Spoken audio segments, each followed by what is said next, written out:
Bienvenidas y bienvenidos a Radio Semilla, el podcast de la Red de Guardianes de Semillas, donde hablamos de regeneración ecológica y social.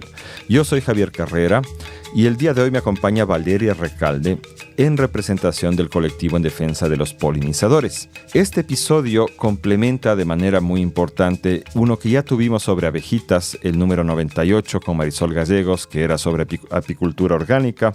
Y aquí tenemos información sobre los aspectos sociales, políticos y también algunas cuestiones de biología sobre las abejitas. Este colectivo nació para defender los derechos de las abejas Apis mellifera, pero ha extendido su trabajo también en defensa de otros insectos polinizadores, de los cuales todos y todas dependemos de alguna manera.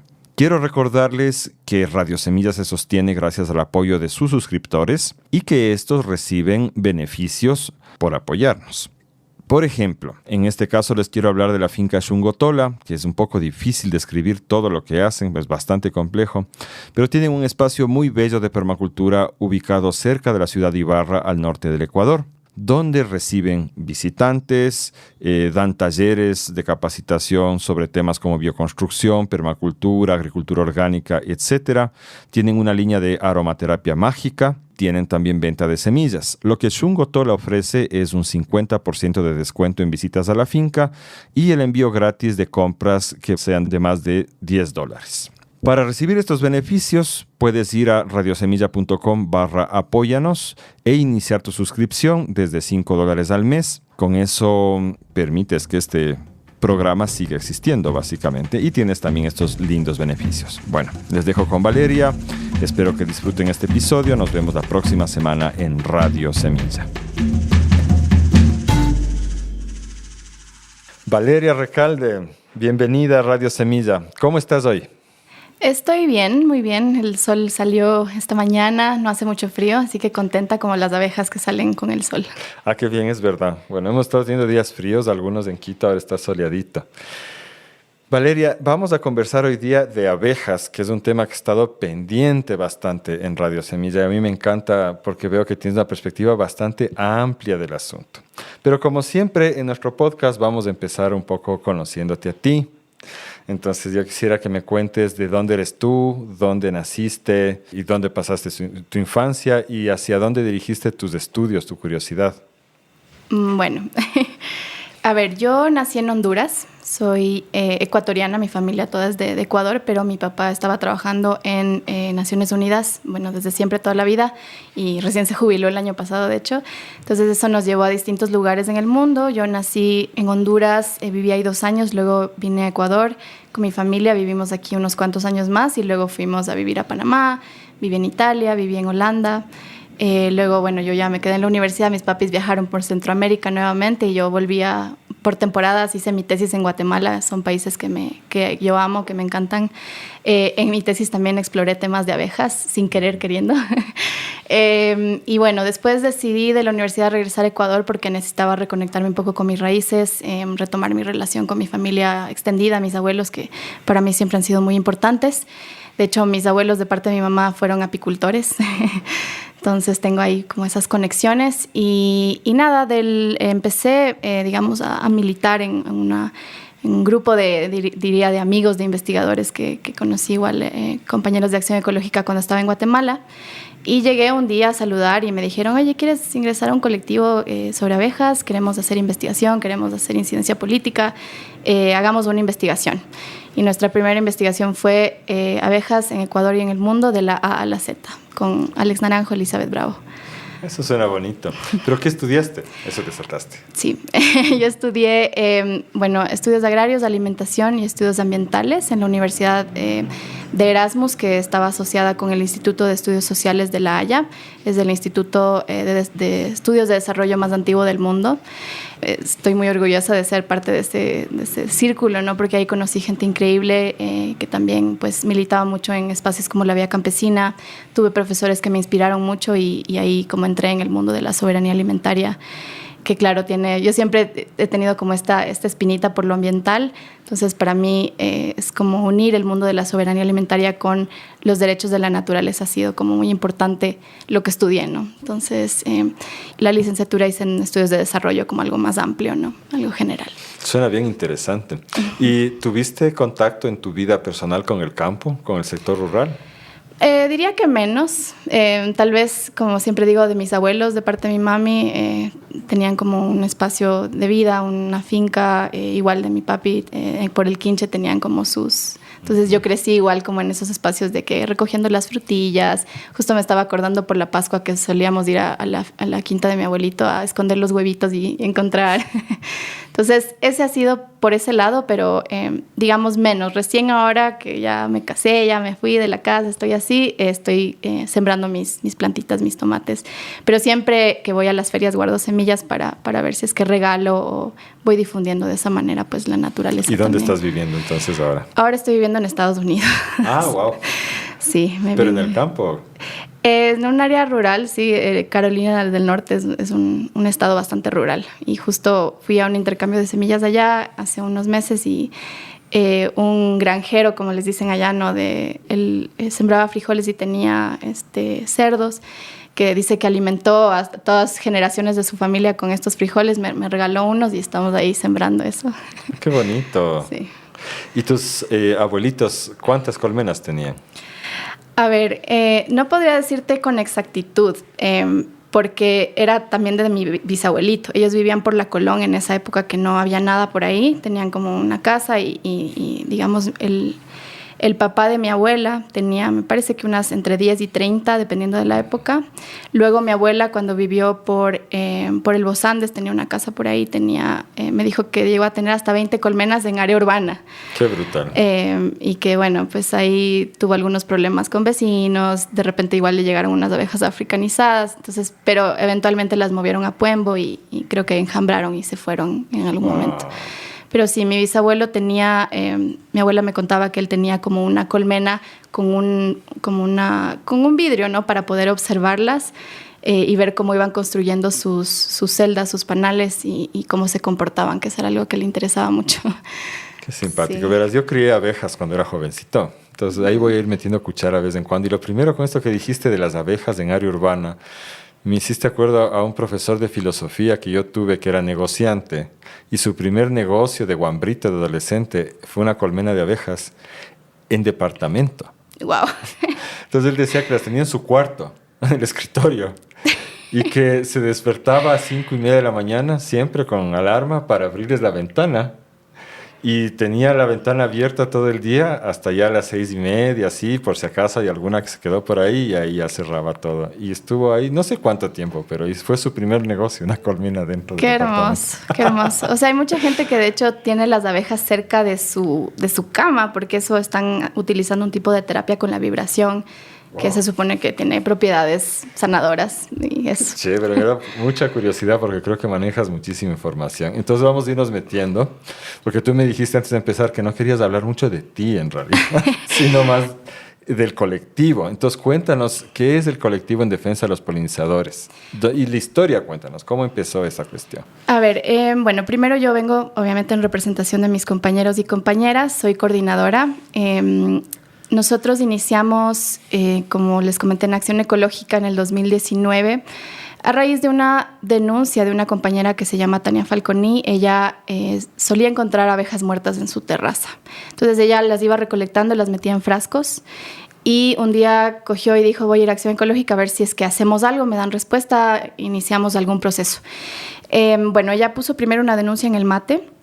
Mandaron a hacer un análisis y le dijeron que los resultados no eran concluyentes, pero que como no, Tumbaco no es una zona de producción agrícola, que no es importante, digamos. Entonces, luego ingresamos otro oficio, otro pedido en la Defensoría del Pueblo y ahí como inició un proceso más largo de involucrar a distintos actores, ¿no? Entonces, como decía, estaba Elizabeth Bravo, que es de Acción Ecológica, Alex Naranjo, que en esa época también trabajaba ahí, Tania, luego se unieron otras personas, investigadores, Patricia Tuqueres, Diana Cabascango, Miguel Morejón, que es un apicultor bien conocido de la Feria Agroecológica de la Carolina. Entonces, formamos un grupito bien lindo, bien comprometido para hacer incidencia política y empezamos también a dinamizar una red de apicultores y apicultoras y eventualmente meliponicultores también interesados en la conservación, el cuidado de las abejas. ¿Pero qué pasó con esta denuncia? ¿Al final pudieron aclarar qué pasaba? No, o sea, fue como que se quedó ahí el proceso y luego con la Defensoría del Pueblo igual iniciamos otro proceso como de acompañamiento y cuando cambiaron autoridades perdieron nuestro caso y igual quedó ahí. Entonces ahora este año también reiniciamos otro proceso con Agrocalidad. Justo hoy en la mañana me llegó una carta. Hace 3 semanas les enviamos una solicitud y me convocan a mañana a las 10 de la mañana. Entonces, bueno, no sé, este mes es ocupado con el tema del Día Mundial de las Abejas, pero la parte de incidencia política es lo que mueve al colectivo, es como una cosa fundamental de nuestra misión, digamos, ser un espacio de denuncias por la muerte de abejas que sabemos que están enfrentando como una crisis global. Y también algo lindo que quería contarles. Nosotros simultáneamente iniciamos una campaña en redes sociales que se llama Abeja Yo Te Elijo. Entonces todas nuestras redes sociales ahora son @abeja yo te elijo. Y es porque justo coincidió con las elecciones seccionales del 2019 y decidimos lanzar a la abeja como una candidata. Ella es nuestra candidata que posiciona el debate político sobre derechos de la naturaleza y la elegimos a ella para abogar por las abejas, por la naturaleza. Entonces, igual si nos quieren seguir en las redes sociales, estamos como Abeja Yo Te Elijo. ¿Y qué más les puedo contar? A ver, tal vez dos temas importantes de nuestro colectivo. Dentro de nuestros procesos de incidencia política hemos participado en la construcción y aprobación de una ordenanza en Quito, que es la ordenanza 04122 de arbolado urbano y biodiversidad asociada. Esta ordenanza nos permitió proponer un artículo que prohíbe el uso de agroquímicos en zonas urbanas de Quito, en particular en el arbolado urbano. Entonces hemos logrado que las autoridades municipales de Quito dejen de usar agroquímicos, por lo menos en las zonas que manejan ellos. Obviamente tratamos de darle seguimiento a este tema para ver que cumplan, ¿no? Pero ha sido como un logro bastante importante para los polinizadores de Quito. Y también nos involucramos en la LOA, que es la propuesta de ley orgánica de derechos animales, para ver si lográbamos también la prohibición nacional de los agroquímicos que afectan a las abejas. No se incluyó ese aspecto, pero sí hay otras protecciones, digamos, que esperamos que también, si es que esta ley se aprueba, que se queden, ¿no? ¿Qué agroquímicos afectan a las abejas y por qué? Bueno, a ver, yo diría todos, ¿no? Todos afectan a las abejas de cierta medida.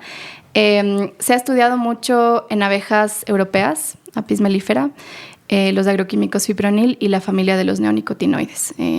Los neonicotinoides en particular son neurotóxicos, tienen efectos letales y subletales, o sea, digamos la muerte obviamente en cantidades, en dosis altas, y efectos subletales que afectan el comportamiento, digamos la reproducción, y tienen impactos a largo plazo que no permiten que las colmenas puedan desarrollarse y tener como una salud, ¿no? Entonces eso. Pero estos son todos los que estás mencionando insecticidas, sí, directamente. Son insecticidas. ¿Hay alguna afectación con los herbicidas, fungicidas y cómo es fertilizantes también?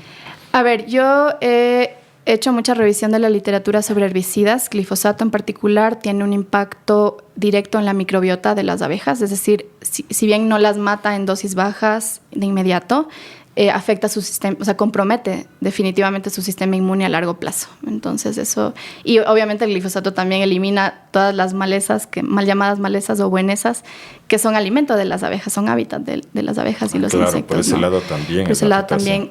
Fertilizantes no tengo la seguridad, no he revisado mucho, pero fungicidas, incluso los bioinsecticidas o biopesticidas que le llaman ahora, también tienen impactos. Hay estudios que hablan de eso, ¿no? Que el espinosa, todo eso afecta a las abejas. O sea, ají licuado con ajo y detergente, que es lo más básico que se puede usar.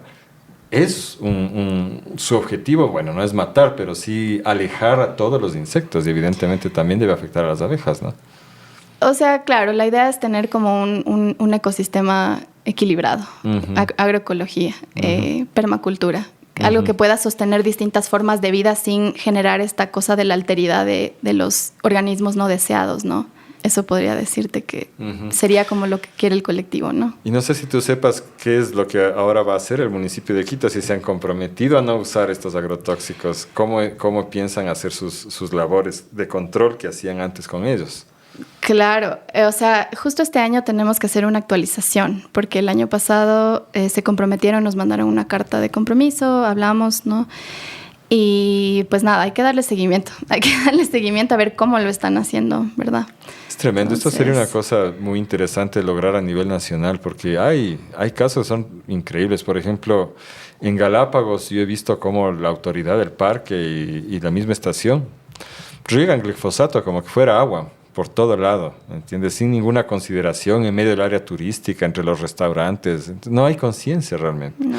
Y eso nos afecta a los seres humanos también. Sería interesante que las abejitas sean pretexto para ayudarnos a cuidarnos también. Hace un rato mencionaste a la Apis mellifera y le llamaste la abeja europea. Yo quisiera preguntarte si tú conoces algo sobre el origen de la domesticación de las abejas, dónde ocurrió, cuándo ocurrió, por qué les llamamos abejas europeas, la historia de ellas. Aprovechemos. A ver, bueno, a pesar de que no soy bióloga o entomóloga, voy a compartirles lo poco que sé. Se llama abeja europea porque es originaria de ahí, pero la especie Apis mellifera tiene como sus ecotipos o subvariantes, no sé. Y digamos, hay una que es de África, Apis mellifera scutellata, que es la que le dicen africanizada cuando se mezcla con las otras y genera este híbrido. Apis mellifera mellifera, Apis mellifera ibérica, que son como distintas especies que vienen de Europa, de esta zona, ¿no? Y también hay algunas que están en el Medio Oriente, que vienen de esta misma familia y tribu de las melíferas, ¿ya? Ahora en el continente americano, en otros continentes, en Asia, hay otras familias, o sea, en realidad, de abejas en el mundo hay más de 20,000 especies y solo, digamos, las que producen miel son 2 tribus de una familia, que serían la tribu de las melíferas, que les acabo de mencionar, la abeja doméstica, que bueno, entiendo que en Europa se domesticó, pero también existía en África. Los antiguos egipcios tienen como registros jeroglíficos de que hacían transhumancia, llevaban las abejas en sus canoas a lo largo del Nilo para polinizar cultivos en distintas épocas del año. ¿En serio? ¿Abejas en barco? Sí. ¡Qué lindo! Y bueno, lo más antiguo también son como estos registros en las cavernas de las pinturas rupestres de las personas haciendo la caza de la miel, que se llama cuando le robamos la miel a las abejas en sus nidos. Como que fuéramos ositos, básicamente. Como que fuéramos ositos, tal cual Winnie the Pooh. ¿Y tú sabes por qué es que tenían esa pasión en tiempos prehistóricos por robar la miel? Por robar la miel. O sea, las propiedades medicinales. La miel es un alimento, un superalimento, ¿no? Tiene... lo que yo he oído, estoy interrumpiendo, pero por lo que yo sé, en realidad es el fermento. Ah, pues claro, también lo que se llama... Una forma fácil de conseguir alcohol. Exacto, sí. Bueno, igual cuando en Europa no tenían agua potable, ¿no? Fermentaban la miel para crear esta bebida que sí podían tomar sin que se mueran por enfermedades, ¿no? ¿Y has probado hidromiel? Sí. Miguel Morejón tiene hidromiel. Siempre en los encuentros nos lleva ahí una botellita. Es muy fácil de hacer. Si tiene más después de la receta. Sí. Sí, de acuerdo a lo que tú dices. Yo también había escuchado que en realidad la abeja fue domesticada por primera vez en África. Y después fue a Europa y en Europa se hizo más dócil. Porque ¿cuál es la diferencia a la final entre las abejas que llamamos europeas y las africanas? Bueno, de lo que yo entiendo por el tema del tipo de ecosistema en ciertos lugares en África hay menos recurso floral, entonces las abejas son más agresivas, o sea, son más eficientes recolectando polen, pero también más agresivas, ¿no? Entonces producen mucha más miel.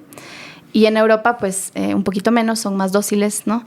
Y por eso también surge la híbrida, la africanizada, porque los apicultores querían producir más, ¿no? Entonces trataron de hibridar las dos y pues ahí surge. Y la genética hoy en día en el Ecuador, la mayoría ya es africanizada. Sí, prácticamente todo. Cuando yo hice hace más de 20 años de apicultura, todo era africanizado.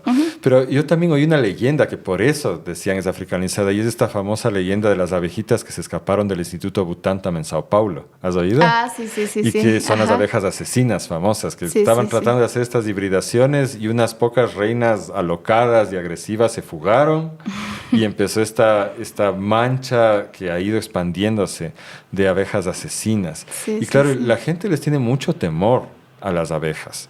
Un temor que muchas veces está infundado. No sé cómo tú ves ese asunto de la existencia o no de las abejas asesinas y de la peligrosidad de estas abejas africanas. A ver, de las abejas asesinas, lo que te puedo decir es que, volviendo a lo de mis abuelos, mi abuela tenía colmenas de abejas de alguna raza más dócil, digamos, en su jardín. Y sí, efectivamente, pues llegaron abejas africanizadas y eliminaron a las otras, ¿no? O sea, por ahí tal vez como hay este tema, como decías, una abeja más agresiva, compite, ¿no? No sé si es que han matado gente, yo eso no tengo idea. Pero claro, o sea, en general a las abejas se les tiene como este miedo de que pican. Claro, hay gente que es alérgica. Una de mis mejores amigas, Pau, es absolutamente alérgica, el papá es apicultor. Pero en general las abejas no son agresivas si es que no están, si no las molestamos, ¿no? Si no les hacemos daño. Normalmente la gente encuentra en la ciudad una colmena, un enjambre y lo primero que quiere es ponerles fuego o agua con jabón para que se vayan. Entonces el colectivo también ha recibido llamadas para que puedan rescatarlas.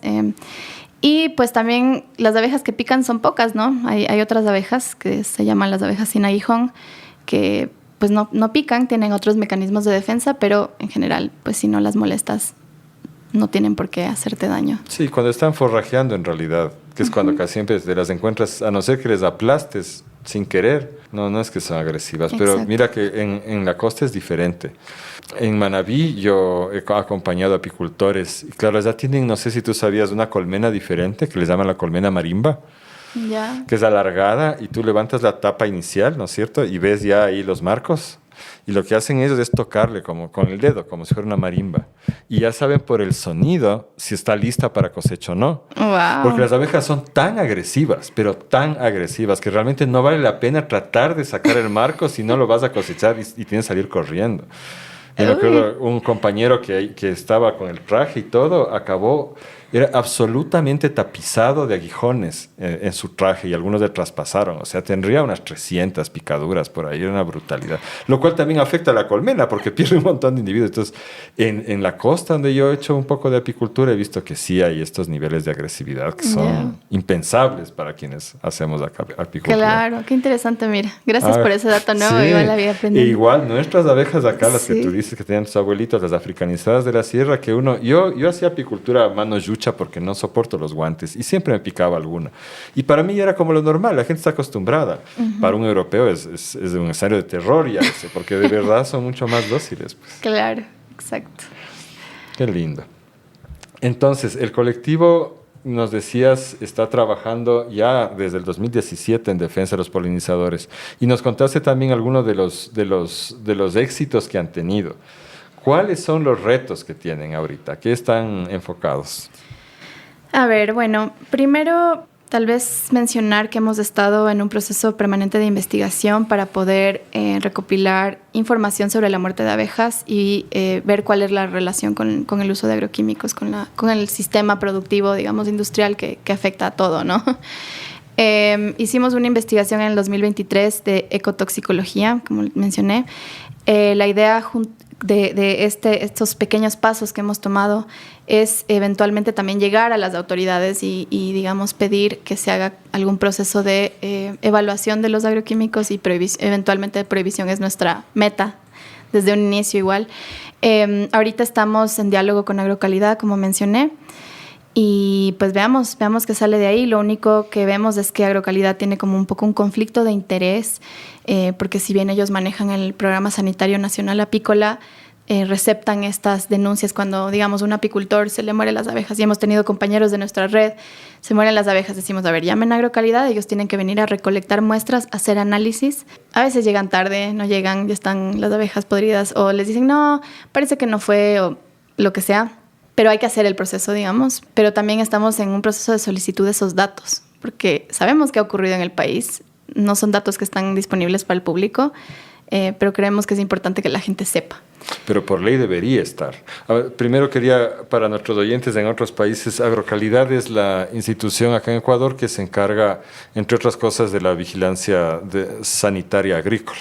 Exacto. Esa es una de sus funciones. Exacto. Entonces, hasta donde yo sé, toda esa información es pública, no deberían impedirles acceder. O sea, lo que nos dijeron en respuesta a un primer oficio es que era información sensible y propia del apicultor que hizo la solicitud de muestreo, ¿no? Eso por un lado. Por otro lado, también vemos que hay como esta suerte de no creer a los apicultores. Digamos que sí o sí tiene que haber una muestra de laboratorio comprobada por el Laboratorio de Agrocalidad, que es el único en realidad en el país que hace este tipo de análisis, ¿no? De que si ve la abeja que tiene el agroquímico o no. Es como ese conflicto de interés, ¿no? Es la agencia que aprueba los agroquímicos, pero también nos dice si es que están afectando a la fauna en el país. Tuvimos una reunión también con el Comité de Plaguicidas, que está presente el MATE, y lo que nos supo decir una delegada del MATE es que mientras no haya suficiente evidencia a nivel nacional, no podemos aplicar, digamos, el principio de prevención, sabiendo que en otras partes del mundo ya está prohibido esto, ya han prohibido un montón de agroquímicos por el impacto en las abejas. Dice que necesitamos evidencia a nivel nacional. Entonces ahí estamos como en ese impasse, ¿no? De que no podemos avanzar por estas trabas.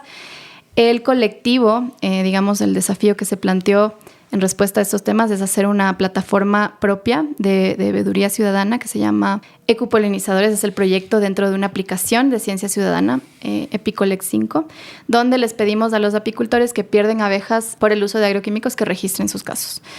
Y bueno, estamos también creando un manual para que ellos sepan qué hacer, cómo guardar sus propias muestras y nosotros podamos ayudarles a enviar a otro laboratorio en otro país, si es que es necesario, pero tener como esta cosa paralela, ¿no? De poder verificar qué es lo que están diciendo las autoridades, que no se vuelva un monopolio, digamos, este conocimiento. Y también algo que es muy importante es creer a los apicultores. Ellos viven con las abejas, ellos saben qué les pasa. Ellos saben cuando no fue que también nos dijeron que tal vez el vecino le cae mal y le puso agroquímico. No, ellos saben cuando fue el cultivo de al lado que empezaron a hacer monocultivo de granadilla. Eso nos contaba un compañero de INTA, que introdujeron monocultivo de tal cosa y ahí es cuando empezaron a morir las abejas. Ellos saben. No hay que poner en tela de duda lo que ellos saben, el conocimiento propio, ¿no? Pero vivimos en una sociedad basada en la desconfianza, en realidad. Ahora, ¿sabes que este sería un buen momento para conversarnos un poco sobre la muerte masiva de las abejas? Porque, claro, yo creo que la mayoría hemos escuchado ya algo al respecto, pero quizá tenemos una idea muy vaga del asunto. ¿Qué es esto de la muerte de las abejas? Hay muerte súbita, muerte masiva, diferentes términos. ¿Qué está pasando con las abejitas? A ver, desde los años 90, la última década, digamos, y el inicio de los años 2000 se empezó a constatar este fenómeno, sobre todo en países industrializados, en Norteamérica, Europa, que las abejas desaparecían o, digamos, morían en cantidades, ¿no? A este síndrome se le llama como síndrome del colapso de las colonias y se ha vinculado con varios factores. O sea, es como una combinación de factores. Obviamente sabemos que los agroquímicos juegan un rol importantísimo aquí, pero son factores que incluyen enfermedades, el cambio climático, pérdida de hábitat, deforestación, degradación de los hábitats, fragmentación, expansión urbana y también, obviamente, la agricultura industrial, o sea, el monocultivo con sus insumos agrícolas, ¿no? Tenemos que verlo como un fenómeno que es causado por todos estos factores en combinación que llevan a que las abejas tengan un sistema inmune comprometido y sean como más susceptibles a cualquier cosa, ¿no? Entonces, esta muerte masiva lo que está llevando es básicamente al colapso de las colonias, que es lo que se conoce, pero este fenómeno solo se ha investigado principalmente en Apis mellifera. Ahora, sabemos que el resto de abejas y de insectos a nivel global también están sufriendo muchísimo, que hay este otro término, ¿no? que utilizamos que se llama el apocalipsis de los insectos, donde ya sabemos que más del 40% de las especies de insectos están disminuyendo y un tercio está en peligro de extinción. Tienen una tasa de extinción 8 veces más alta que en mamíferos, aves, reptiles y otros tipos de animales. Oye, los insectos son animales. Sí. Hay gente que no lo tiene claro, en realidad. Sí, exacto. Entonces, bueno, por ejemplo, en el Ecuador, un ejemplo que sí quisiera que la gente sepa, que es algo que recién investigamos nosotros como colectivo, existen cerca de 4.000 especies de mariposas y un estudio reciente reportó que están desapareciendo más rápido en el Yasuní, más rápido de lo que se descubren las especies. Otro dato interesante es que en el Cuyabeno existe una disminución de entre el 40 y 50% en la cantidad total de mariposas. O sea, si bien hay diversidad de especies, en volumen hay una reducción significativa, ¿no? Entonces, ¿qué está pasando con los insectos, verdad?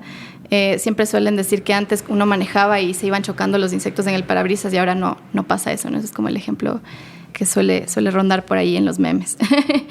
Entonces, bueno, las zonas agrícolas, las zonas rurales se han vuelto espacios hostiles para los insectos porque generamos como esta suerte de que el ser humano y sus necesidades están por sobre otras formas de vida y no podemos convivir, coexistir, ¿no?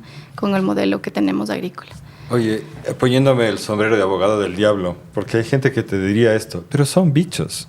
¿Qué importa que desaparezcan los insectos? Entonces cuéntanos ahí un poco cuál es la importancia de que los bichos... ¿Cuál es la importancia que los bichos tienen para nuestra vida? ¿Y por qué es grave que desaparezcan? A ver, ¿por dónde empiezo? Bueno. La historia evolutiva del planeta. No, voy a ser más práctica en realidad. Voy a ser más práctica porque a veces, y es algo que hemos hablado con algunas compañeras biólogas, que a veces lo que más llama la atención a las personas es una comprensión desde lo que le afecta, por un lado, pero también, bueno, voy a explicar un poquito más allá. La alimentación de los seres humanos depende de la polinización y la polinización mediada por insectos es, digamos, de las más eficientes. Muchas plantas, entre el 70 y 75% de los cultivos alimentarios dependen de la polinización por abejas y otros insectos. Y bueno, o sea, hay muchísimos datos. El valor económico, por ejemplo, se calcula, hace 10 años se calculó entre 235 y 577 billones de dólares en producción agrícola a nivel global. Dependen de los polinizadores. Sí, dependen de los polinizadores. Otro estudio interesante que me parece importante mencionar es el tema de la nutrición humana, ¿no?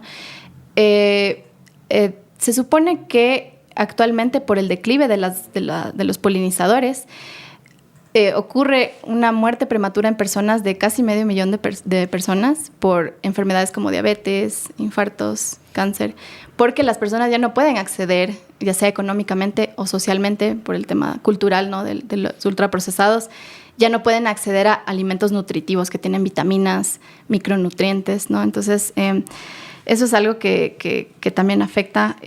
Y bueno, pasando más allá de lo humano, que no es lo único importante en esta vida, los insectos, las abejas, los polinizadores son fundamentales para las cadenas tróficas, para las cadenas alimentarias, porque permiten la reproducción de las plantas. Es que es algo súper básico que a veces no pensamos, pero gracias a las abejas se reproducen los bosques, los ecosistemas, mi plantita de la casa, todo. Entonces, es como la polinización es el ejemplo más importante de la interdependencia entre seres vivos, ¿no? Y, por ejemplo, en los bosques, en los ecosistemas no mediados o mediados por humanos en menor medida, el 90% de las plantas silvestres de floración dependen de las abejas, de los polinizadores. Y, digamos, ellos regulan los ecosistemas, garantizan la reproducción de ecosistemas importantísimos como los páramos, los manglares, o sea, los bosques, de todo, ¿no? Y una cosa que también a veces no logramos ver, quizás no pensamos en esto ahora con todos los desafíos que enfrentan el cambio climático, la polinización cruzada, que significa, bueno, no sé si lo explico, pero es básicamente cuando, digamos, las plantitas no tienen patas, no pueden encontrar una parejita para reproducirse, entonces la abeja lleva el polen de una planta a otra y así se da la polinización cruzada, a diferencia de que haya la autopolinización, que es cuando la misma planta poliniza de la parte masculina a la femenina, ¿no? Entonces, la polinización cruzada tiene un impacto positivo en la variabilidad genética de las plantas, que logra mezclar genes de distintas plantas y esto aumenta la diversidad genética. Entonces, así las especies tienen más probabilidades de reproducirse porque se pueden digamos, expresar distintos rasgos genéticos y esto aumenta la resiliencia frente a eventos climáticos extremos también. Entonces, hay varios motivos, ¿no? por los cuales los insectos, los polinizadores son súper importantes. También quisiera dar algunos ejemplos que a mí me encantan, digamos, de la coevolución. Hay plantas que dependen netamente de un polinizador y si es que el polinizador se extingue la planta. Esto es algo que a veces tampoco pensamos, pero, por ejemplo, a mí me encantan las pasifloras, ¿no? Todas las pasifloras. ¿Qué son cuáles, por ejemplo? ¿Cuáles son las que más te gustan? El taxo me encanta. El helado de taxo. El helado de taxo, pero también las flores. Me parece que, por ejemplo, la maracuyá y las parecidas... Las flores más bellas. Las flores parecen como alienígenas, no sé, me encantan. Estas dependen de las abejas carpinteras. Entonces... por ejemplo, puede que otras... Tiempo, espérate. ¿Qué? Congela ahí un ratito. ¿Las pasifloras son polinizadas principalmente por abejas carpinteras? Eso voy a explicar. O sea, tú puedes tener bichitos que visitan las flores, ¿ya? Están ahí, pueden coger néctar, pueden bañarse de polen, pero no significa que la polinización sea eficiente.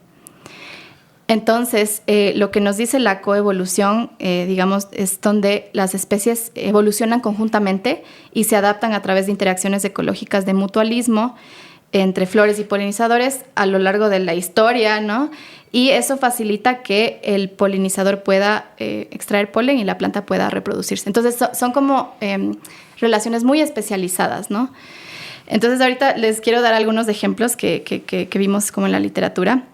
Y, digamos, la polinización por zumbido. ¿Alguien sabe de esto? Polinización por zumbido. Por zumbido, sí. Entonces, esta es una estrategia evolutiva que desarrollaron ciertas abejas para extraer polen haciendo vibrar a las flores con distintas estructuras de su cuerpo. Entonces, el 58% de las especies de abejas tienen esta capacidad, incluye los abejorros, las abejas carpinteras o Psilocopa, y esta interacción ocurre con alrededor de 20,000 plantas. Entonces, estas plantas necesitan esto para ser polinizadas. ¿Y qué es la abeja zumba? No te entiendo. A ver, o sea, la abeja, de lo que leí en un paper, decía que produce como unas vibraciones con su tórax, por ejemplo, o también puede ser con las mandíbulas, y de esa forma hace que la flor suelte el polen. Wow. Ya. Entonces, eso es, por ejemplo, algo muy especializado que no pensamos. Decimos, ay, es que Apis mellifera, sí, hay que conservar, pero a todas las abejas, porque si no... ¿Cómo vamos a tener taxos? No. Claro. Ya, y por ejemplo, otro ejemplo es de los polinizadores nocturnos. A veces no pensamos mucho en ellos. Decimos, ay, la polilla qué fea, que se come la ropa. No es cierto. No se comen la ropa, o sea, creo que es una especie o algo así.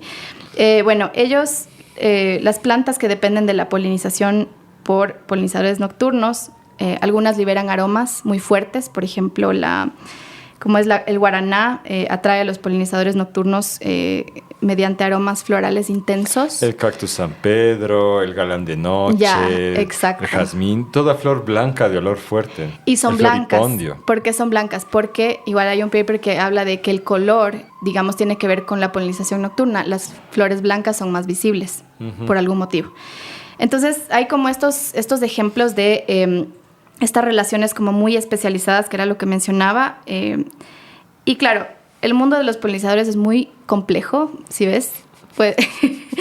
Es que sí, yo sé que vamos a seguir y yo quiero primero volver a esta cuestión. A ver. Mucha gente me ha dicho que la granadilla no se poliniza. Hay regiones donde la granadilla, que también es una pasiflora, no se poliniza.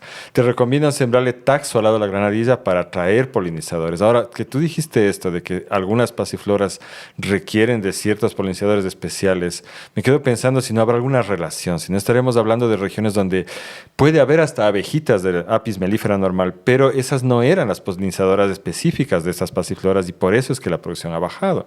Y ahí quería preguntarte que yo conozco, pero que nos cuentes a los oyentes qué es una abeja carpintera, porque te juro casi nadie sabe que existen. Yo de hecho la había visto en una enciclopedia infantil de niño, una foto, y luego cuando estuve cuidando hace mucho tiempo la granja de Yacunín en Tumbaco del Miguel Pauli, ahí vi en la puerta un nido de una abeja carpintera y me quedé fascinado de que existía.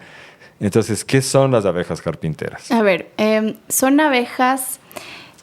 principalmente de lo que yo sé del género Psilocopa, y estas abejas anidan en madera o en cavidades, ¿no? O sea, hacen huequitos en la madera para poner a sus capullos con sus larvas y le dejan ahí la alimentación. Y son abejas solitarias, o sea, no anidan, digamos, de manera social. Bueno, yo, como les dije, no soy entomóloga, pero les cuento lo poquito que sé. Y también una compañera de nuestro colectivo, Emilia Moreno, ha sabido explicar estas cosas, ¿no? Que, como decía, son importantes saber para poder proteger a estas especies también. Y estas abejas carpinteras, de lo que yo sé, también, o sea, están relacionadas, emparentadas con los abejorros, y son de la misma familia que las abejas melíferas también. Abejorros, abejas melíferas, abejas de las orquídeas y otras son de la misma familia, pero son un género distinto. Son tan bonitas. Estoy viendo fotos ahorita en Google. Son muy bonitas. Y los abejorros, entonces, porque esa es otra cosa que a mí de hecho me picó de niñito un abejorro. Fue horrible.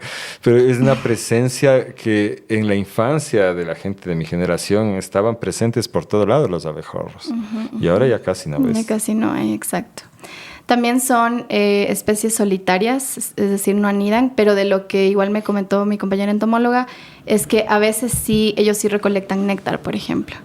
Eso. Y también hay algunos en Quito que son como, por ejemplo, de los páramos, hay una especie que se llama Bombus rubicundus, que es un abejorro como rojito, que es específicamente del páramo. Ahí nos comentaba también otro compañero entomólogo al respecto. Qué guapo. Sí, está muy bonito. Es bonito. Les recomiendo que lo busquen. Y pues también en nuestras redes sociales pueden encontrar más información detallada de estas especies distintas, ¿no? Igual en el páramo hay sírfidos, hay mariposas, ¿no? Hay un montón de... Yo recuerdo, de hecho, que he visto algunas veces una abeja a la que le decían abejorro, aunque a la bunga también se le dice abejorro, y que es una abeja muy enorme, pero grandísima, y tiene las bandas amarillo con negro. ¿Tú le conoces? Sí, les he visto. No sé mucho al respecto, porque igual...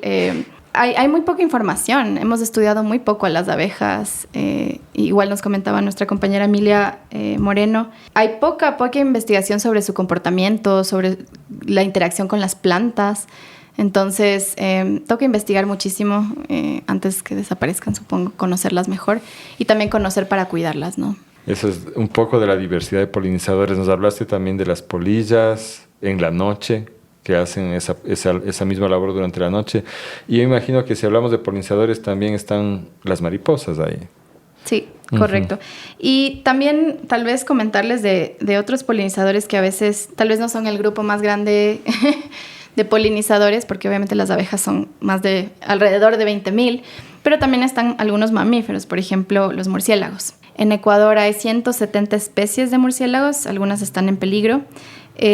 También están, por ejemplo, los olinguitos, o no sé si les han escuchado, olinguitos, que son los polinizadores de la balsa. Estos son mamíferos, ¿no es cierto? Son mamíferos, sí. Están en los bosques, por ejemplo, en el Choco Andino me parece que existen estos. Y también se ha constatado en algunos estudios, anfibios incluso. Se descubrió recientemente una rana en Brasil que poliniza. Entonces, esta rana se llama Cenohyla truncata y pues es el primer registro de un anfibio polinizador. Qué chistoso. Sí. Oye, pero también hay otros insectos. O sea, hay escarabajos que polinizan y hay moscas. También moscas. Porque sí. la gente tiende a pensar en las moscas como la mosca doméstica nomás, pero hay una diversidad en el campo de moscas que son bellísimas, Exacto. Algunas con unos colores metálicos, iridiscentes, y hay también unas moscas muy graciosas que fingen ser abejas para que no les molesten, ¿no? ¿Has visto? Sí. Tienen la misma coloración, la forma, todo. Sí, la diversidad de polinizadores es algo que fascina y que también genera como mucho amor, digamos, a la naturaleza, ver esa diversidad, ¿no? Entonces, entre las amenazas que tienen los polinizadores ahorita, tú mencionaste algunas que son muy importantes, pero no te escuché hablar del tema de transgénicos. ¿Tienes alguna información al respecto? A ver, sí hemos investigado al respecto.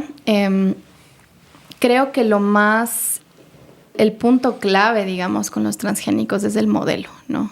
El modelo de monocultivo y el modelo de digamos, ocupar glifosato, hacer la planta que es resistente al glifosato y bañar esos cultivos en eso, ¿no? En el Cono Sur tienen un problema muy grande porque Argentina, Brasil son productores de miel Uruguay también exportan toneladas de miel a países como Europa. Y en años recientes se han estado prohibiendo o, digamos, limitando las exportaciones de miel porque tienen trazas de glifosato altísimas. Entonces eso, o sea, las abejas sufren de este sistema que conlleva a los transgénicos, todo el paquete tecnológico que implica, obviamente, hay una mortalidad mucho más alta en esos países también, donde existen hectáreas de monocultivos, ¿no? Tenemos un compañero de Argentina que justo vino al encuentro el año pasado y, claro, hablaba de eso, ¿no? De que tienen muchísimos problemas con el gobierno, hay un movimiento muy grande también en contra de los plaguicidas allá. Por parte de los apicultores. Y también esa tecnología BT, que es basada en el bacilo thuringiense, un microorganismo que afecta a los artrópodos, a los insectos, y que lograron meter esto en las plantas mismas. Entonces, claro, la planta misma es insecticida. Sí, o sea, hemos hecho varias revisiones de la literatura. Yo, de lo que he visto, no sé si es que es una negación o qué, pero se supone que el polen y el néctar no afectan a las abejas con esta expresión del gen BT.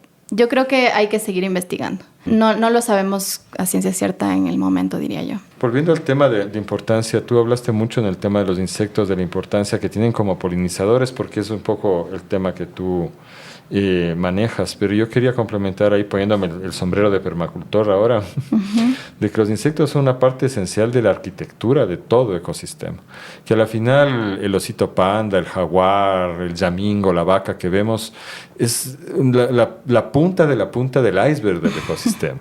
Y que existen gracias a que existe todo el resto, lo que tú denominaste cadena trófica, ¿no? Todos estos animales que están comiendo, siendo comidos y haciendo popó, fertilizando, ¿no? Y todo eso es lo que genera la biomasa, procesan toda la biomasa, la materia orgánica, etcétera. Entonces, sí, yo también había escuchado el término apocalipsis de los insectos y con declaraciones de algunos científicos que sostienen, yo creo que tienen razón, de que el rato que los insectos aparezcan en el planeta, nos vamos todo el resto detrás de ellos en realidad. Por eso es que los bichos son importantes, queridos y queridas oyentes. Exacto. Y pues sí, o sea, me gustó tal vez también el tema de que mencionaste que la relación entre los derechos de los insectos y de los polinizadores están vinculados con los derechos de las personas, ¿no? O sea, todos tenemos derecho a la alimentación, seamos bichos, seamos humanos, todos tenemos derecho a un ambiente sano. En Ecuador, en 2018 se utilizaron por lo menos, según un estudio, por lo menos 60.700 toneladas de agrotóxicos sobre los cultivos de exportación principalmente. ¿Qué hace eso? No solo a los insectos, sino también a las personas que trabajan ahí, ¿no? Eso es una cosa y siento que hemos como creado, siempre decimos con el colectivo que hemos creado como esta suerte de antagonismo entre la cultura agrícola humana y otros seres vivientes, otras formas de vida, ¿no? Y tenemos este desafío, digamos, de reconciliar la producción de alimentos con los derechos de las personas y los derechos de la naturaleza, incluyendo a las abejas. Entonces, ahí viene la importancia de hacer esta transición hacia modelos productivos como la agroecología, permacultura y más, ¿no? Que nos permita recobrar esta relación incluso afectiva con otras formas de vida, ¿no? Entonces, eso más o menos es lo que decimos con el colectivo.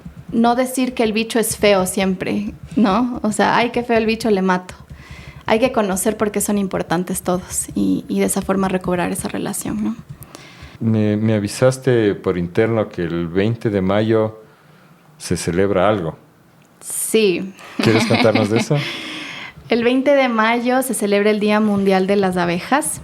Fue declarado en 2017 por la FAO, digamos, las abejas tienen esta importancia en la agricultura, la alimentación, y se eligió ese día justamente porque era el día, en Eslovenia era el Día Nacional de las Abejas, ya que el pionero de la apicultura moderna, el cumpleaños de él, es un señor que se llama Anton Jansa, un esloveno. Es un país muy, muy apícola, entonces ellos impulsaron esta iniciativa. Y pues nada, como colectivo en defensa de los polinizadores, cada mayo organizamos distintas actividades. Les invitamos también a que asistan. Tenemos una feria de apicultura y meliponicultura en Archidona el 17 de mayo a partir de las 3 de la tarde en el en el Hotel Paraíso de las Orquídeas. Y el 24 de mayo tenemos una actividad educativa con el Museo de la Ciudad. Vamos a hacer una serie de talleres y también vamos a tener una feria y una obra de teatro. Entonces, qué bonito. ¿Todo es en entrada libre? Sí, están Qué todos bonito. y todas invitadas. Si tienes enlaces, los ponemos después en las notas del episodio. Perfecto. Entonces, Valeria, hemos hablado bastante de la Apis mellifera y sus parientes cercanas, pero tú nos decías al inicio que también en Ecuador hay otras abejas que no pertenecen a este grupo y que son las que no tienen aguijón. ¿Quieres conversarnos un poco de ellas? Sí. A ver, ¿por dónde empiezo? Son, digamos, de la misma familia, ¿no? Que Apis, abejorros, abejas de las orquídeas, pero son una tribu distinta que se llama la tribu Meliponini. Y en esta tribu, digamos, se las conoce como las abejas sin aguijón, porque obviamente no tienen un aguijón, no pican. Algunas tienen otros mecanismos de defensa, por ejemplo, la oxitrigona, de lo que conozco, es una abeja que tiene una babita que arde, ¿no? No te podría decir el mecanismo exacto, hay gente que sí conoce el componente químico, pero esa es su forma de defenderse. Luego, por ejemplo, hay unas abejitas, me acuerdo cuando fui al Hospital de Abejas Nativas sin Aguijón, de estos compañeros que les comentaba, Aide y Jefferson, que ellos rescatan colmenas de árboles talados, ¿no? Y tienen su hospital, es decir, las rehabilitan a las colmenas y luego se las entregan a las personas. Qué bonito suena eso. ¿Y dónde está Sí, ese hospital? están en Archidona, justo los Qué vamos a lindo. visitar ahora. Ellos entregan después la caja a las personas para que las cuiden y vean la importancia de las abejas y puedan reforestar también, que es algo que se incentiva, ¿no? Cuando uno tiene abejas. Y ellos, yo fui a visitarlos, tienen como 15 especies de abejas nativas sin aguijón. Y me acuerdo en particular esta caja, este nido, que nos acercamos y inmediatamente las abejas empezaron a colgarse de mi pelo. Con sus mandíbulas se pegan aquí cerca del cuero cabelludo y empiezan a vibrar durísimo. Y uno se asusta, o sea, es como que te está vibrando la cabeza y no sabes si qué te van a hacer. Es como incómodo, obviamente no te muerden. Bueno, te pueden morder, es verdad. No te pican, pero ese es su mecanismo de defensa. Otras muerden, tienen una mandíbula súper fuerte y es la forma en la que se defienden. ¿Y estas producen miel? Sí. Entonces, justo como les comentaba antes, de todas las 20,000, cerca de 20,000 especies de abejas, solo 2 tribus de esta familia producen miel, que serían las abejas melíferas y los meliponinos.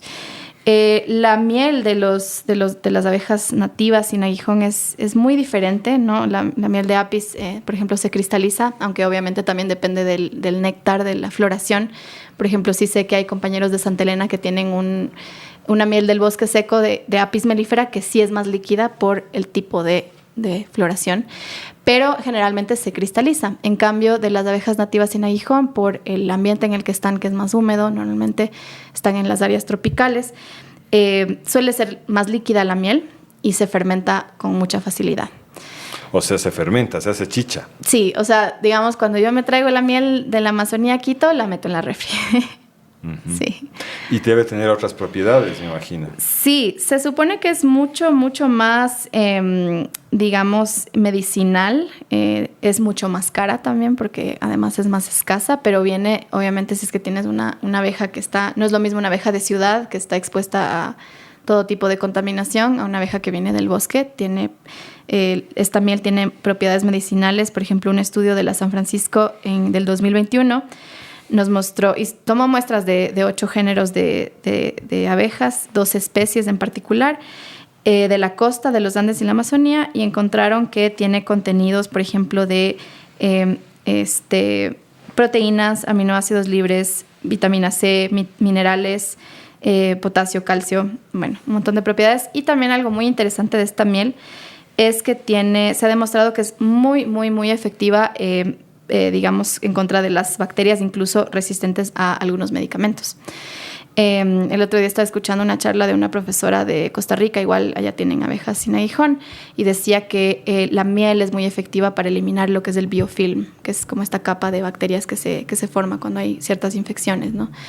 Entonces eso es una miel cara. Por ejemplo, cuando hicimos la investigación en laboratorio de toxicología, Me acuerdo que compramos casi 1 litro, no me acuerdo cuántos mililitros, $60 o $80. O sea, dependiendo de la especie, dependiendo de quién te la vende, si eres amigo, si no, pero es una miel más costosa, claro. Y también porque la producción debe ser mucho más baja, me imagino. Sí, hay este tema de que las abejas sin aguijón, a diferencia de Apis, que está constantemente produciendo, ellas cuando ya llenan sus panalitos, que son como parecen unas vasijas chiquitas, las llenan, ellas ya dejan de recolectar. Entonces, bueno, los meliponicultores extraen permanentemente para que ellas sigan, llenando sus potes. ¿La extracción no destruye? Hay métodos, obviamente si es que uno va al nido que está en el árbol y corta el árbol, pues lo destruye. Los métodos de extracción cuando ya está tecnificado, obviamente tienen ese cuidado de extraer. A veces he visto que con jeringas abren la caja, están ahí los potes y con una jeringuita van sacando la miel. ¡Qué trabajo! Es un trabajo bastante fuerte, sí. Y también hay algo muy penoso, pero que hay abejas que no se pueden tecnificar. Por ejemplo, las abejas de tierra, las Geotrigona.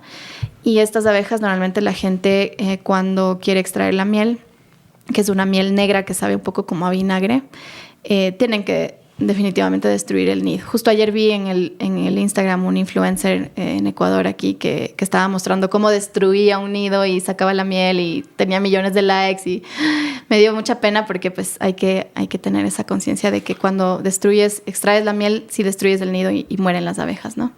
Esto de la miel de tierra yo lo he visto en Manabí también y literalmente son huecos en el suelo. Sí. O sea, anidan bajo tierra las abejas. Sí. Cavando como hormigas. Como hormigas aparecen, ¿no? Como un nido de hormigas está como a veces recubierto como de arcilla, ¿no? Y tienen que cavar.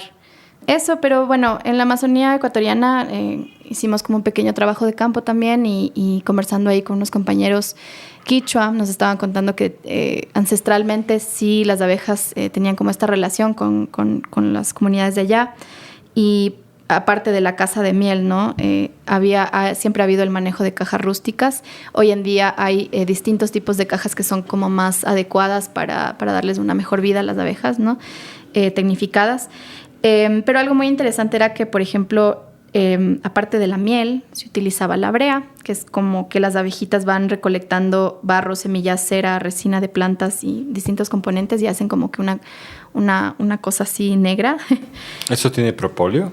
Sí, o sea, tiene resinas, el propóleo es como una resina. Uh-huh. Y esto se utilizaba para hacer saumerios, curar el mal aire, como estos temas más espirituales. Y también se utilizaba para parchar canoas, por ejemplo, parchar pilches.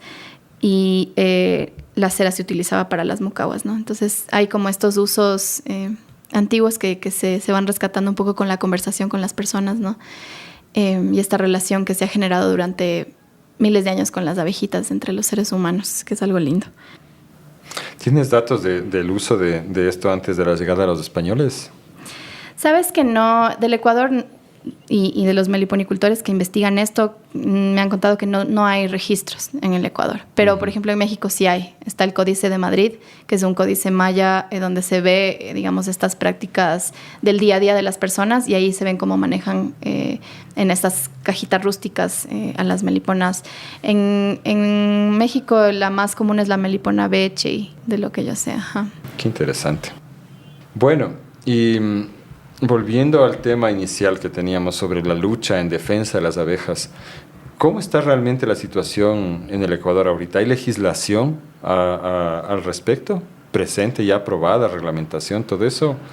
¿O está en construcción? ¿O en qué estado está? O sea, como tal, las abejas todavía no existe una ley que haga referencia directa a ellas. Obviamente está la Constitución, los derechos de la naturaleza. Hemos estado en este proceso de proponer para la Ley Orgánica de Derechos de Animales una cierta protección a las abejas. Esta ley todavía no está aprobada. También fue como muy, causó mucho debate. Entonces veamos qué ocurre con esto. Por varios motivos, ¿no? Era un poco este tema de que decían que es una ley para los veganos y que esto, ¿no? Pero dices la ley de los derechos animales. Sí. Ya la general. Sí, claro, nosotros participamos en el debate también. Hay una ley que le faltaba debatir. Sí, ajá. Exacto. Entonces, pero bueno, yo siento que igual hicimos el intento ahí de colocar la prohibición de los agroquímicos. Obviamente, como dije antes, lo quitaron, pero seguimos, ¿no? Seguimos en el intento de que por lo menos se den algunas garantías. Y pues nada, nosotros siempre hablamos desde el tema de los derechos. O sea, hablamos de que las abejas en sí tienen derechos como especies. O sea, tienen derecho, digamos, individual, la colmena como un superorganismo, pero también los ecosistemas tienen derecho a la polinización. Entonces, los derechos de la naturaleza tienen que verse desde estas distintas aristas, ¿no? El derecho de la especie, por ejemplo, el derecho a la alimentación de una abeja o de un cóndor tiene que interpretarse desde las funciones, las características, comportamientos de esa especie, ¿verdad? Pero también garantizar los derechos a una especie o a un grupo, una familia de abejas, no sé, garantiza el derecho de otros animales, de toda la cadena alimentaria a la vida, ¿no? A reproducir la vida. Entonces, eso es lo que siempre estamos como tratando de posicionar ese debate desde ahí en el colectivo. Y por ese motivo tampoco hablamos de la polinización como un servicio, que no nos gusta, digamos. Pero hace un rato dijiste que, claro, realiza un servicio ecosistémico que es la polinización y es uno de los aspectos principales. Entonces, ahorita, ¿cómo es esta idea? Es una función. Nosotros hablamos de la función de la polinización, no de un servicio, porque el servicio... ¿Cuál es la diferencia? El servicio para nosotros tiene como esta connotación muy antropocentrista, que es como que nos sirven a nosotras, ¿verdad? Porque en realidad la polinización existe de por sí, es un acto ecológico colectivo que existe por sí solo, no tiene necesariamente que estar vinculado con la economía humana. Nosotros hacemos el cálculo, no decimos, las abejas aportan tanto a la economía global agrícola. Eso es para que los humanos entendamos, ¿no? Pero la polinización existe sin nosotros, ¿no? Los ecosistemas no les pagan a las abejas por polinizar. Es una función que es parte de la naturaleza y que debe protegerse, porque sin esa función no se garantizan derechos en cadena a todos los seres vivos, ¿no? Incluyéndonos, de paso. Claro, te entiendo y entiendo que a lo que te refieres también es que la razón por la cual se las protege no puede ser solamente que esa razón sea que nos ofrecen un servicio económico a los seres humanos, Exacto. sino que justamente siguiendo la doctrina de los derechos de la naturaleza, tienen un derecho intrínseco a existir. Así no nos sirvieran a nosotros para nada. Va Exacto. por ahí, ¿verdad? Sí, o sea, el tema del servicio es como un enfoque utilitarista que mercantiliza la vida a la final, porque la polinización es vida, ¿no? También vemos, por ejemplo, que el utilitarismo nos lleva a ver a las abejas como un insumo agrícola. Imagínate lo que es pensar a la abeja como equivalente a un fertilizante. Así es como yo he visto muchas veces, claro, escrito. O sea, y hay esta gente que se pasa llevando las colmenas de un lado a otro. Acá no se ve tanto en Ecuador, pero existe. Exacto. Pero es muy común en Estados Unidos que se llevan 200 colmenas a California en el verano para que polinicen una plantación de monocultivo de manzanas, por ejemplo, yo qué sé. Exacto. Ahí estamos hablando de usarlas como un recurso agronómico, de hecho, ¿no? Sí, es lo que es, ¿no? Y claro, es como esta suerte de poder sacrificar un porcentaje porque saben que van a morir, porque tú las llevas a las abejas a un monocultivo donde no pueden comer nada más que una sola flor. Las abejas que solo se alimentan de esta fuente monofloral tienen un sistema inmune comprometido también, y van a estar expuestas, sí, porque sí, a pesticidas, agrotóxicos. Estás sacrificando un porcentaje de tus colmenas a cambio de dinero. Entonces se vuelve como un tema, como un vicio terrible de la mercantilización de la naturaleza, ¿no? Y también, digamos, a raíz de esto, vemos que es como que existe una crisis que provoca esta vida moderna, este sistema agroalimentario industrial, nos provoca esa separación, que nos creemos los únicos sujetos y vemos al resto como objetos, ¿cierto? Entonces, en este sentido, nos disociamos de la naturaleza, nos creemos separados, ¿no? La sociedad no está separada de la naturaleza. Y estas divisiones llevan a situaciones de explotación desproporcionada, ¿no? No, es mucho más fácil explotar a otro cuando consideras que es un objeto. Exacto. No es muy fácil hacerlo cuando es un sujeto. Exacto. Y ese es el centro de la cuestión de los derechos de la naturaleza, como está en la Constitución ecuatoriana, no sé cómo está en la boliviana y creo que no hay en las otras. El hecho de que la naturaleza, los seres de la naturaleza son sujetos de derecho, no solamente tienen un objetos. valor más allá de la utilidad para los seres humanos. Y bueno, también pensando en esto, quería hacer referencia a una ley que se está discutiendo en la Asamblea ahorita, que es la ley apícola. Fue propuesta por la asambleísta María Belén Mayorga y creo que tuvo el primer debate la semana anterior o una comparecencia, no estoy segura. Pero estábamos un poco preocupados también con los compañeros de la red que estamos justo proponiendo este SPG de apicultura, porque esta ley justamente desconoce el tema de la Constitución y cómo la Constitución reconoce los derechos, reconoce a las abejas y otros animales como sujetos, porque coloca 3 categorías, que son justo estas categorías como de objeto, ¿no? Una categoría es de producción apícola, las abejas que sirven para producir la miel y otros productos. La categoría de la polinización, abejas que sirven para promover un servicio dirigido a la agricultura a gran escala, contratado por empresas. Obviamente lo que tú decías, que empecemos a hacer lo que hacen en Estados Unidos, ¿no? Sería algo parecido. Y las abejas que sirven para la reproducción, que sería como estas, o sea, la reina, supongo, las abejas que se seleccionan para tener una genética deseable para los apicultores. Entonces, industrialista totalmente. Totalmente, y claro, es como genera igual esta separación entre los seres humanos como objeto, como sujetos y los demás como objetos. Y claro, también siento que es importante decir que la mercantilización de la polinización tiene riesgos muy graves. Por ejemplo, si volvemos a las abejas como commodities o mercancías, puede que empecemos solo a conservar unas especies, cuando sabemos que hay millones de especies, no, miles de especies, perdón. Entonces solo vamos a empezar, o sea, la pregunta no es, ¿solo vamos a empezar a conservar Apis mellifera porque las demás abejas no nos importan? ¿O porque son las más viables económicamente y producen miel? Y claro, digamos, sabemos que el sistema agroindustrial siempre genera esta suerte de homogenización, ¿no? Y eso también puede ocurrir si vemos a la polinización como un servicio, una mercancía. Entonces, eso, y también hay falsas soluciones, como por ejemplo la polinización manual y las abejas robóticas, que es algo que están explorando en Estados Unidos. Harvard tiene un proyecto sobre abejas robóticas. ¿Qué es eso? Son como drones que pueden capaces de reemplazar la polinización mediada por insectos. La corporación Walmart tiene una patente de abejas robóticas también. Entonces hay como iniciativas de Research and Development que están abordando, en vez de, digamos, tratar de conservar lo que tiene la naturaleza, tratar de cuidar a la naturaleza, exploramos falsas soluciones, porque al final no es algo viable, ¿no? Es brutal hoy. Sí. Al final tenemos un ser que hace esto como parte de su naturaleza, no nos cuesta casi nada, y queremos reemplazar con un aparato que requiere tierras raras, petróleo, ¿no es cierto?, contamina, es un gasto industrial. Yo no entiendo cuando la gente ve... Me parece que es solamente una propaganda basada en ciencia ficción un poco.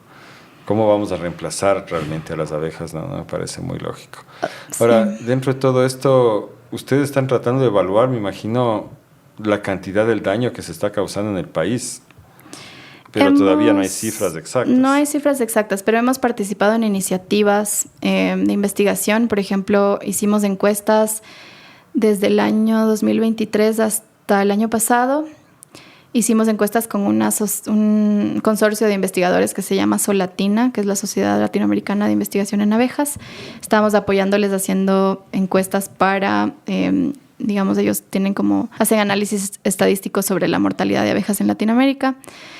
Y Ecuador no estaba en el mapa. Hubo un primer estudio que hicieron entre 2016 y 2018, me parece, donde se determinó la tasa de mortalidad de las abejas sin aguijón en Latinoamérica, que es del 40% de las abejas de crianza de la tribu Meliponini.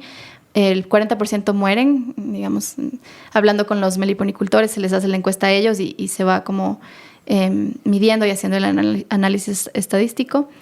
Y para Apis mellifera en Latinoamérica se determinaba entre 2016 y 2018 que era el 21%. O sea, es más bajo que en Norteamérica y en Europa, que están en tasas de 50, y este año Estados Unidos tiene una proyección de una muerte del 70% de las abejas melíferas. Es más baja, pero la tasa de mortalidad de abejas sin aguijón en Latinoamérica es bastante alta, el 40%. ¿Es verdad que las Apis mellíferas desplazan a las abejas nativas? Ese es un muy buen debate. Justamente tuvimos una discusión con nuestra compañera entomóloga Emilia Moreno. Ella nos contaba que hubo como un periodo, ¿no?, en donde las abejas melíferas eran como vistas como especies invasoras, digamos, que son introducidas, como esta cosa negativa, ¿no? De verlas como algo negativo para los ecosistemas locales, ¿no? Pero ahora, digamos, lo que ella decía es que la ciencia cada vez más está viéndolo como que son abejas locales, porque ellas ya fueron introducidas hace mucho tiempo y forman parte de las cadenas tróficas, sea como sea. Entonces, son parte de, obviamente no vamos a hacer cosas como llevar 300 colmenas a un parque nacional o a un lugar, a un área sensible ecológicamente. Eso no se debe hacer por el tema de la capacidad de carga, que si tú tienes demasiados polinizadores desplazas a otros, pero las abejas melíferas están en ciertas partes, en ciertos ecosistemas del país, ¿no? ¿Pero desplazan a las melíferas o no? Si es que hay demasiada competencia, o sea, no hay suficientes recursos florales, pueden hacerlo. Y, por ejemplo, como les decía, las africanizadas, que son abejas más agresivas, son súper competitivas por los recursos. Entonces, es algo que puede pasar, pero claro, o sea, los seres humanos tenemos que ver un manejo propio y adecuado, ¿no? Y es lo que puede dar un poco una solución, tener esa conciencia, generar conciencia en la apicultura, ¿no? Qué brutal. Cuánta información hay, ¿no? De algo tan sencillo, aparentemente, como las abejitas. Y esto, una pregunta se me está quedando. ¿Sabes algo del tema de la inseminación artificial? ¿De las abejas? Ajá. Porque la práctica ya normal en el norte global es que todas las abejas sean polinizadas artificialmente. O sea, ya no hacen el vuelo nupcial, sino que en laboratorio les inseminan y así también se supone que se mantiene esa pureza racial varietal de las abejas. Y yo he escuchado esto también en relación a la muerte súbita, que ahora las colmenas son genéticamente más débiles que hace un siglo, ponte. Porque ya no hay esta selección natural donde la reina elige al mejor macho, sino que el ser humano es el que está eligiendo a qué macho de acuerdo a otros criterios que le sirven, industriales, qué sé yo, pureza de raza. Y eso debilita la genética de las abejas. Pero no sé qué tan prevalente es eso en Ecuador, por ejemplo, en Latinoamérica. No podría decirte, la verdad no sé qué tan prevalente es, pero sí sé que hay como estas iniciativas para importar reinas y ciertos grupos utilizan esa práctica, ¿no? Sí hay, pero no es como algo tan, diría, general. O sea, si tú vas al apicultor que está en nuestra red, te va a decir que no, ellos no hacen eso. No es algo, no es una práctica ya como consolidada a nivel país, diría yo. Incluso mucha de la apicultura en el país todavía es como muy artesanal, muy familiar. Entonces, tenemos, supongo, esa ventaja. Sí, tenemos esa cercanía. Yo recuerdo una discusión que había entre una abuelita y su nieto, que su nieto era alguna profesión social tenía, no recuerdo cuál, y era todo racionalista, así. Y la abuelita nos decía, ¿no?, que ella cuida mucho a sus abejitas, que les habla, que les canta, y que entonces ellas ya le conocen y por eso no le atacan. Sí. Y el tipo le decía, no, era su hijo ahorita que recuerdo. No, mamá, ¿cómo va a hacer eso? ¿Qué va a pensar? No, las abejas no pueden pensar, no se dan cuenta, no le escuchan, no hay ninguna. Está loca. Y después ya contaba que cuando hacía mucho frío y helaba, porque era de Ayora ella salía a prenderles fueguitos cerca a las colmenas para calentarles y otra vez demás. No, ¿cómo va a creer eso? Déjanos, usted se arriesga, se enferma. Entonces, estamos como a caballo entre ese mundo más del corazón, más que se va perdiendo poco a poco. Y este otro mundo más industrializado, más cuadrado, más frío, ¿no es cierto? Sí. Y en esa parte es lindo lo que tú dices, porque sí, todavía en muchos lugares del país la gente tiene esta relación. Es emocional, es vivencial, mucho más profunda con las abejas. Sí. ¿Tú tienes abejas? Sí. No tengo, me encantaría. No he tenido la oportunidad, siempre he vivido en apartamento. Ajá. Yo ya te dije que este man tenía en el apartamento las abejas. Me matan. De ley no se deja, pero bueno, pero quieres tener. Sí, claro, sí. Incluso hoteles de abejas es lo que más me llama la atención. ¿Qué son hoteles de abejas? Cuenta. A ver, es algo que se puso de moda, en realidad. Diría que es una moda que tiene que ser igual como revisada de una forma responsable. Son estas estructuras que hacen las personas con carrizos, donde hay como colocamos huequitos y hacemos como una casita protegida del sol y la lluvia para que lleguen las abejas solitarias. Por ejemplo, lo que te decía, la silocopa, que son las carpinteras, que hacen huequitos y, bueno, muchas abejas solitarias anidan de esa forma, dejan sus crías ahí en los huequitos, en los orificios, les dejan comidita y se van, ¿no?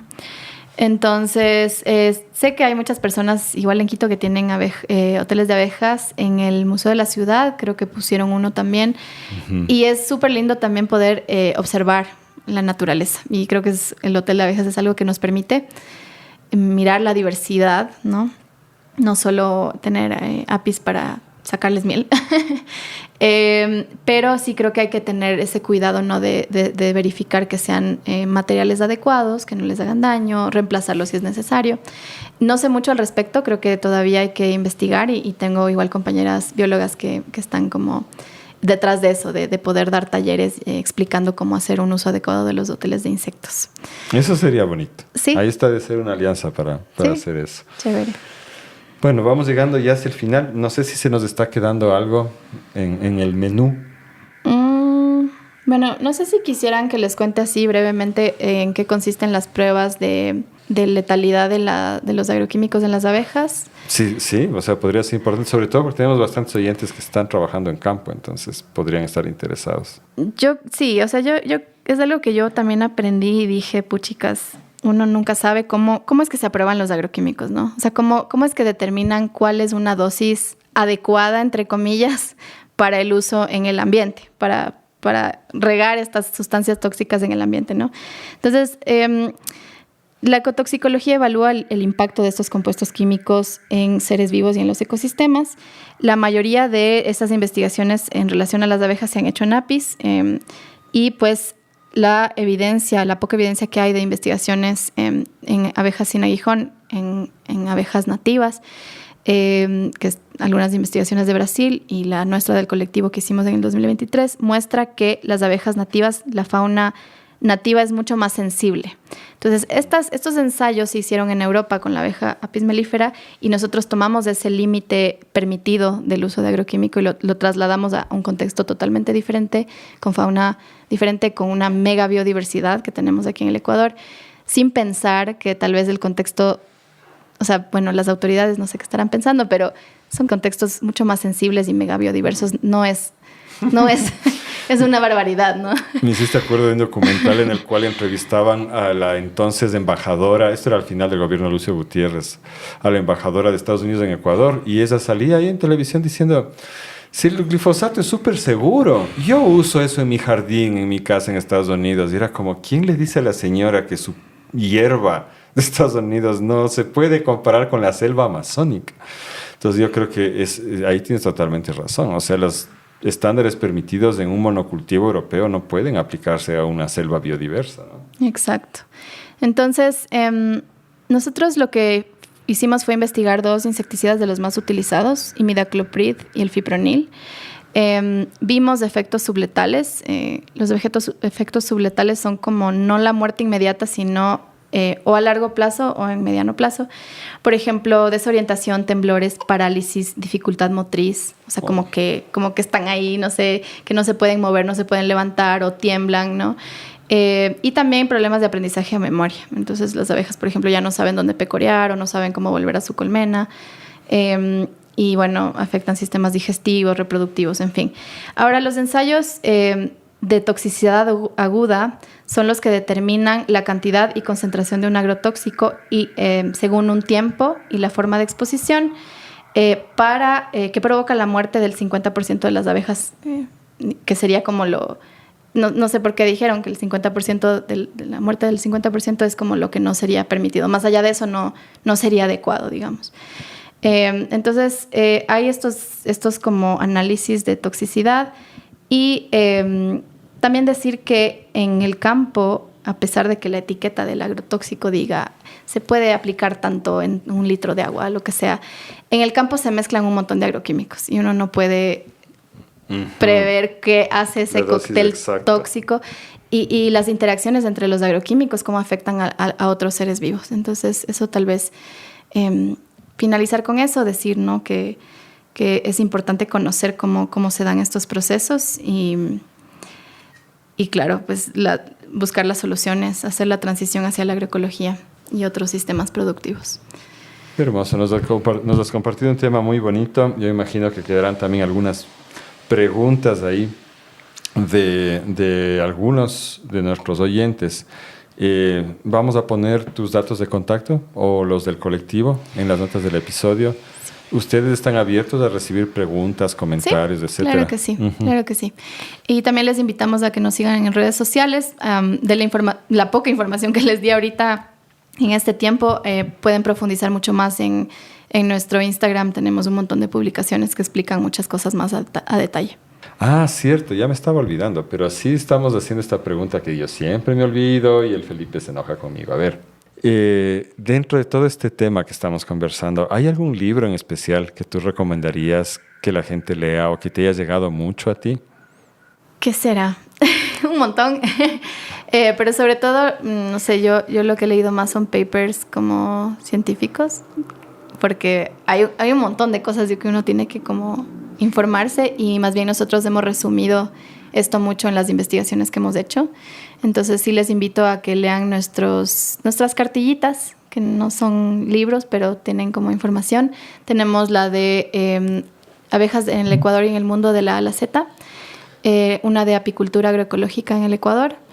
Tenemos la más reciente, que es abejas nativas sin aguijón, sujetos de derechos, que salió el año pasado, en 2024. Nos pueden escribir para pedir estos libritos, estas cartillas, que hacen un resumen, ¿no?, de todo lo que hemos logrado, digamos, acumular en términos de conocimientos como colectivo, y les podemos compartir. Muchas gracias, una excelente recomendación. Y bueno, queridas y queridos oyentes, con eso nos despedimos un bando. Nos vamos por ahí con muchas ganas de miel, en realidad. Yo sí he probado la miel de meliponicultura y eso es lo que me acaba de dar ahorita, ganas, o de un hidromiel. Y nos vemos la próxima semana en Radio Semilla.